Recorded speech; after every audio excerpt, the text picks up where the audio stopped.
صلوا على النبي.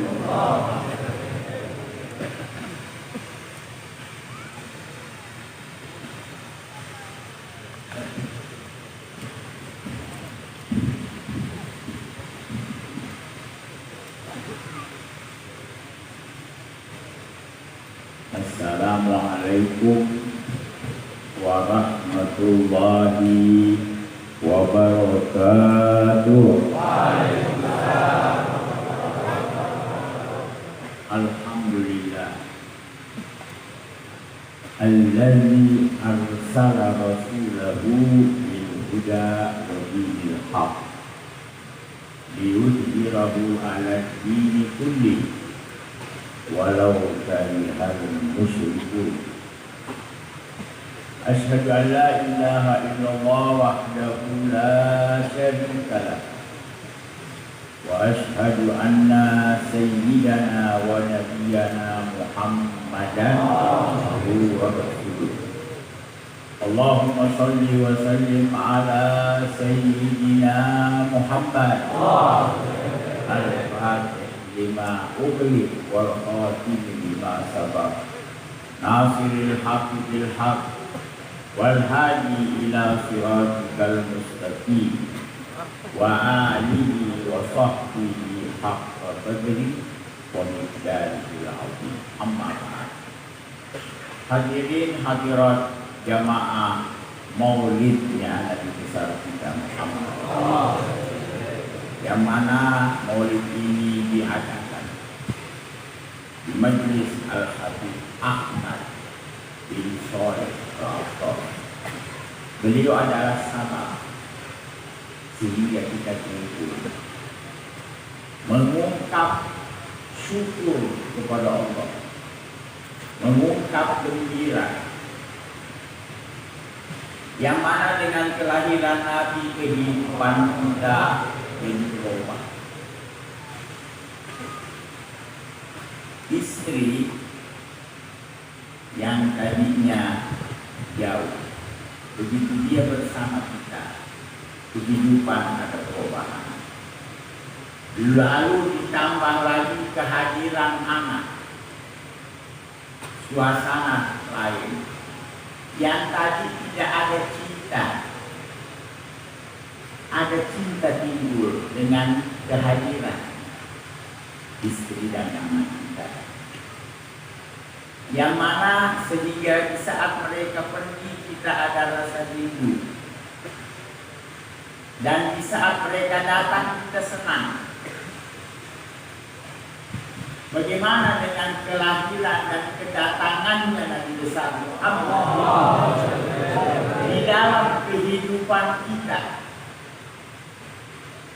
yang mana beliau telah dikatakan la yu'minu ahadukum hatta akuna ahabba ilaihi, tidak beriman dari kalian sampai saya lebih dicintai dari yang tadi, min waladihi, anaknya, wa walidihi wan nas ajmain. Jadi berarti kedatangan kelahiran Nabi harus kita lebih gembira dari seluruhnya, lebih gembira dari orang-orang yang kita cintai sekeliling kita. Berbicara tentang kedatangan Nabi, kelahiran ini sudah dikabarkan oleh kahinat. Kahin itu apa ya? Kalau sekarang paranormal. Dulu belum ada ustaz, belum. Ini cerita sebelum 200 tahun dari kelahiran Nabi. Al-Imam Ibnu Hisham dalam sirahnya, tarikhnya, beliau menceritakan sebelum menceritakan kelahiran Nabi. Dulu di Yaman ada raja namanya Rabi'ah bin Nasr. Raja ini bermimpi serem, sampai dia ketakutan. Penakwil dipanggil, semalam saya mimpi yang bikin saya takut. Kata penakwil, raja mimpi apaan? Enggak, saya enggak mau cerita. Kata penakwil, gimana ngertiin? Bagaimana cara ngertiin ini mimpi kalau kamu enggak cerita? Ternyata dulu sebelum Nabi diutus, jin bebas ke langit, istaraqas sama, dia mendengar berita, nanti dioper ke kahin, dukun, ya, mau nyari ustaz belum ada, Nabi belum lahir, dibawa. Kata jamaah, wahai raja, mungkin ada yang bisa. Ada orang waktu itu namanya Syekh. Syekh ini artinya separuh badan, kagak punya kaki, kagak punya tangan, kata. Cuman dulu saya ingat di Mekah ketemu satu orang kagak punya tangan, kagak punya kaki, sampai digendong, ditaruh di Masjidil Haram, banyak kesian, masih duit. Cuman sampai sekarang saya mikir, masalahnya bininya dua, kagak punya tangan, kagak punya kaki, bininya dua. Kesian yang tangannya dua, bininya setengah. Dibilang punya kagak, dibilang kagak punya. Kata mereka, mungkin dia bisa tahu. Akhirnya Syekh ditanya, langsung dia tahu, kata dia ada info dari jin. Ya. Tapi dengan lahir Nabi, jin udah gak bisa ke langit lagi. Ya. Ada di surah jin, wama nadri. Ya. Asyarul urida bimamfil ard, amara dari Rabbul Rabbul. Jin kaget, kenapa sekarang kita gak bisa ke langit lagi? Ya. Kalau naik ada lemparan api, kobaran api. Ternyata Allah menghendaki berita dari langit cuma lewat Nabi kita Muhammad dan yang lain. Akhirnya Syekh tahu, raja semalam mimpi melihat api dari laut memakan semua yang punya otak. Saya mimpi seperti itu. Terus apa artinya ini mimpi? Tidak lama lagi Yaman akan diserang bangsa kulit hitam, sampai dia menguasai Yaman. Termasuk Abraha ya, yang kita gunakan itu berkulit hitam. Tapi dia beragama Nasrani karena dia pengikut Romawi. Sampai dia bangun gereja di Yaman namanya Kanisa Al-Qanis. Dia mau nyanyiin Ka'bah. Akhirnya dia melakukan tindakan tidak sehat, ngumpulin masukan bagi kendaraan gajah. Ya, ini kisahnya adalah kedekatan kelahiran. Akhirnya raja dengar, tanya, dia dulu mengambil seperti kekuasaan bangsa kulit hitam. Lanjut apa putus? Yang seperti putus. Di mana? Putus dengan siapa? Di Saif bin Ziyazan, ada kesatria yang berhasil menggulingkan kekuasaan kulit hitam. Ini juga lanjut berapa tahun. Lama-lama kata raja, dia dulu ambil kotik kekuasaannya Saif bin Ziyazan, lanjut apa putus? Ya putus juga. Di mana? Dengan siapa? Binabiun mursal, dengan seorang nabi yang diutus di Rabbil Alamin, dari Tuhan semesta alam. Ya'ti wahyi minal ali, dia didatangi wahyu dari yang maha tinggi. Di sini dia dulu am yang kote, ini kekuasaannya ini nabi, lanjut apa putus? Dia dulu lanjut. Nabi menguasai kita, tapi menguasai dengan kayak raja-raja, dengan paksaan. menguasai hati kita sampai kita nurut apapun yang Nabi perintah. Ini hidayah. Kekuasaannya putus apalagi lanjut ila akhir dunia, sampai dunia berakhir. Kekuasaannya Nabi, kemuliaannya tidak akan putus. Nah inilah kita merapat sama beliau.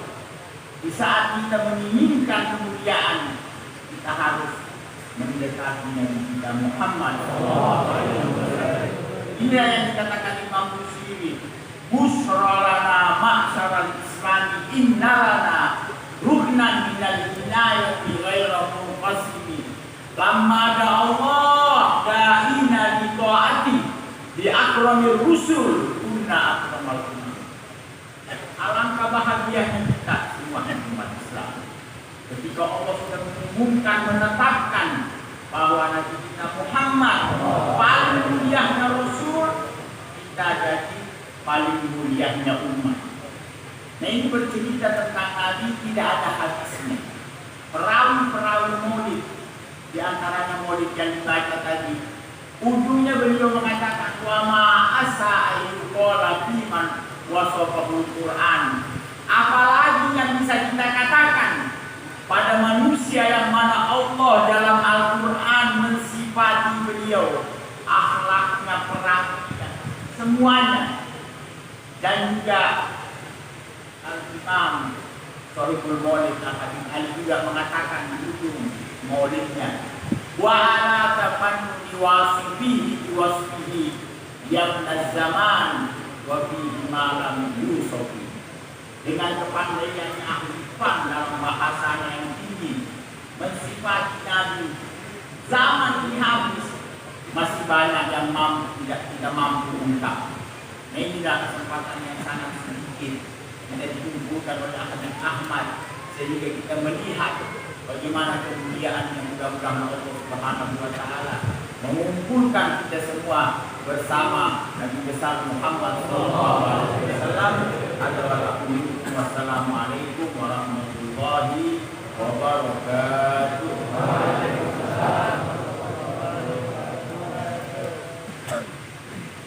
Jazakallahu khairan jazaa yang disampaikan berkata dari Allah. Mari kita mendengarkan nasihat berikutnya dari Nabi kita Nabi Muhammad bin Ahmad Sallallahu alaihi wasallam. Al-Qur'an salat ala Nabi.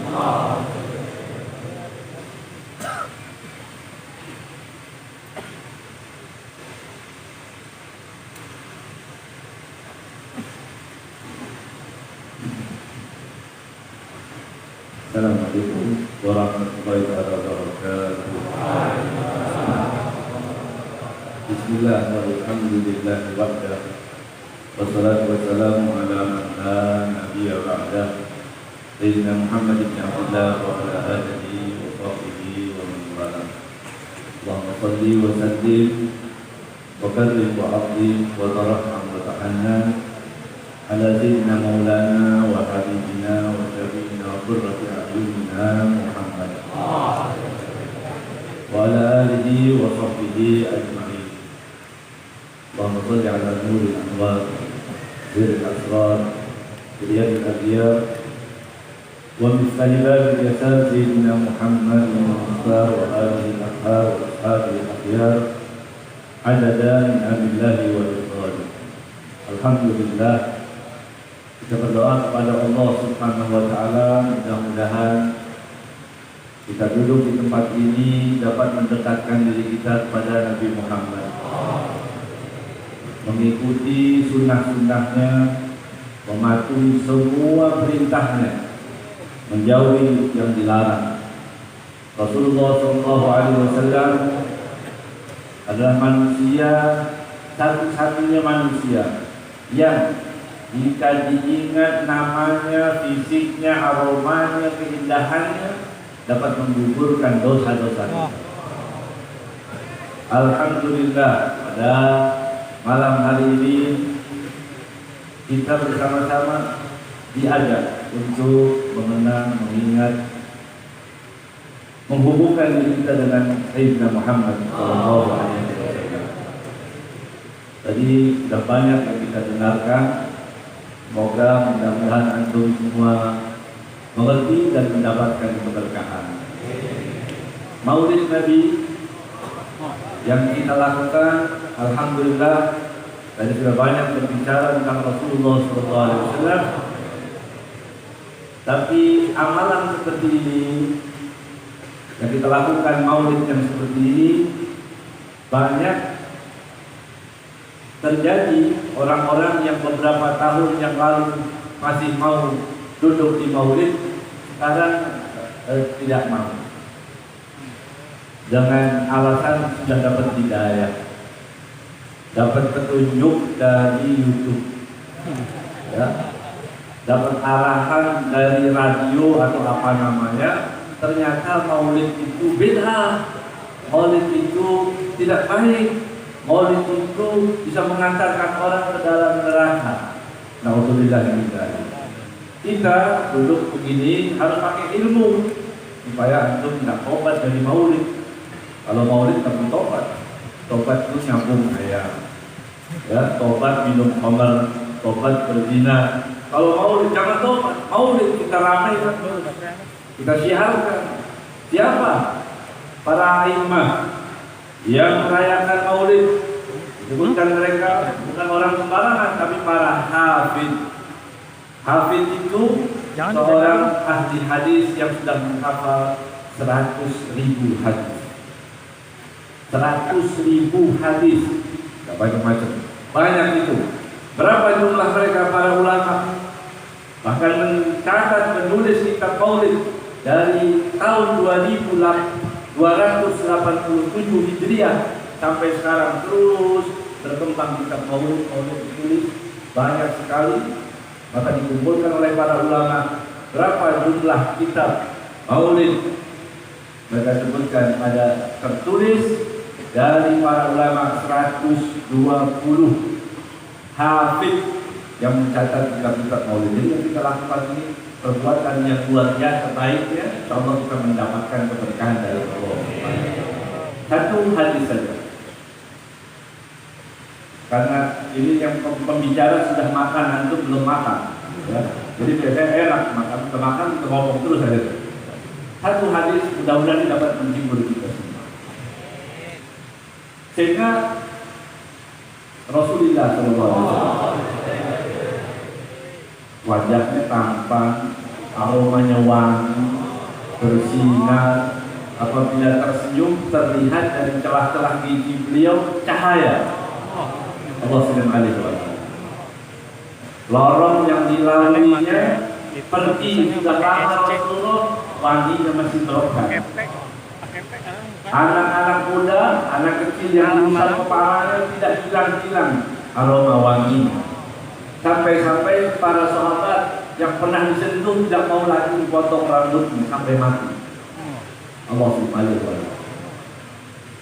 Suatu saat Rasulullah SAW mendengar ada seorang sahabat namanya Sa'ad bin Mu'adz. Dia sakit. Rasulullah datang menjenguk orang yang sakit tadi. Sampai di perjalanan Rasulullah Shallallahu Alaihi Wasallam melihat orang-orang sedang duduk. Siapa mereka itu?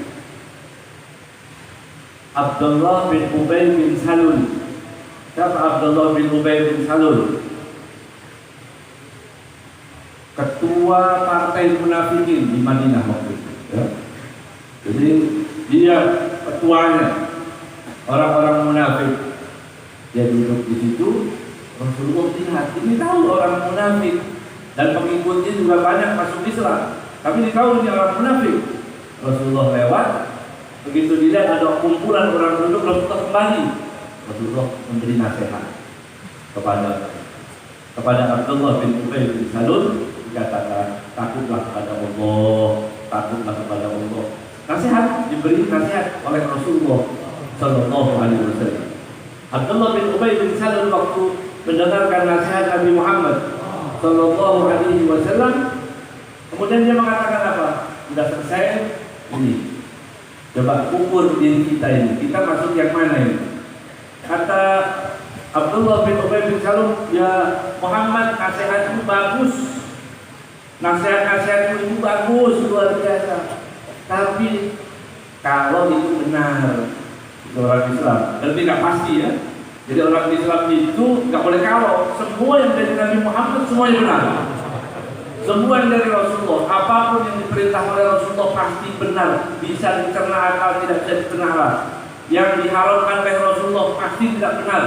Apa yang diharamkan oleh Rasulullah SAW yang paling banyak sekarang, riba, pegadaian, menyelesaikan masalah dengan dosa yang bermasalah. Itu kan ada di mana-mana, pegadaian di mana-mana. Ada raja gadai, ada ratu gadai. Masya Allah, semuanya itu riba, dosa. Jadi kalau memang kita dengar dari Rasulullah SAW, tinggalkan, nggak boleh lagi tawar-tawar. Jadi jangan maulidnya yang rajin, maulidnya rajin, ribanya lancar. Maulidnya rajin, sholat subuh nggak sholat. Jadi nanti jadi muridnya Abdullah bin Ubay bin Salul itu, ya bukan murid Nabi Muhammad SAW. Jadi kata Abdullah bin Ubay, kalau yang kamu bawa itu benar, bagus sekali. Tapi begini kata Abdullah bin Ubay bin Salul, orang munafik tadi, dia mengatakan, kalau sebaiknya kamu nggak usah keluar Muhammad, nggak usah dakwah keliling-keliling, itu cukup aja di rumahmu. Nanti orang-orang yang mau datang. Dakwah model begitu diatur Rasulullah SAW. Ya, jadi orang munafik itu suka ngatur orang. Ya, jadi kalau kita ada orang mau dakwah, nggak usah dakwah di rumah aja, itu munafik. Itu mirip Abdullah bin Ubay bin Salul. Itu menasihati Nabi Muhammad SAW. Tapi Abdullah bin Rawaha radhiyallahu taala anhu, dan Abdullah bin Rawaha waktu mendengarkan omongan orang munafik mengatakan Rasulullah jangan jalan-jalan, nggak usah dakwah, apa kata Abdullah bin Rawaha? Datanglah ke rumah kami ya Rasulullah, dakwahi kami, nasihati kami senang mendengar nasihat Nabi Muhammad SAW. Mudah-mudahan Allah jadikan kita orang-orang yang taat kepada Allah Subhanahu wa taala. Insyaallah tidak ada satupun di antara kita semua yang ada di tempat ini bangun dari tempat ini kecuali dosa yang sudah diampuni oleh Allah Subhanahu wa taala. Hajatnya dikabulkan oleh Allah Subhanahu wa taala. Yang dalam keadaan sakit, mudah-mudahan Allah sembuhkan penyakitnya. Yang punya masalah, mudah-mudahan Allah angkat masalahnya. Yang sering berbuat dosa, mudah-mudahan pada malam hari ini kita jadi itu tidak lagi berbuat dosa kepada Allah Subhanahu wa taala. Dan insyaallah yang belum sampai ke kota Mekah dan Madinah, kalau kita sampai ke kota Mekah dan Madinah untuk melaksanakan haji, umrah, ziarah ke makam Nabi Muhammad Sallallahu Alaihi Wasallam. Dan insyaallah Allah panjangkan usia guru kita Habib Ahmad dan para habaib yang lain. Dan insyaallah ditutup usia kita dalam keadaan husnul khatimah. Ketika roh kita pisah dari jasad ini, kalimat terakhir yang kita ucapkan kelak, la ilaha illallah Muhammadur Rasulullah sallallahu alaihi wasallam. Hada wa minkum. Assalamualaikum warahmatullahi wabarakatuh. Jazakallahu khairan jazak. Hadirin hadirat, kita akan mendengarkan nasihat berikutnya. Kira-kira